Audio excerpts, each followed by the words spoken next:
عیدت مبارک. ما هرچی بزرگتر شدیم نزدیک شدن عید برامون بی اهمیت شد. قبلا چقدر ذوق و شوق داشتیم برای اومدن عید. چی شد که رسیدن بهار برامون بی معنی شد؟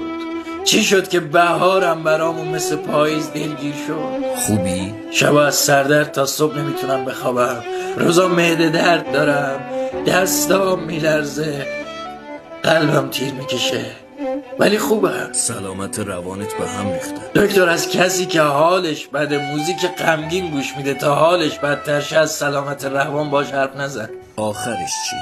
نمیدونم قراره چی بشه. راستشو بخوای دیگه برام اهمیتی نداره. من برای تمام احتمالات زندگیم خستم.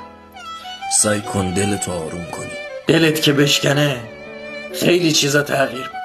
نگاهت با آدما، احساست، حتی به خودت طوری عوض میشی که دیگه خودت هم نمیشناسی.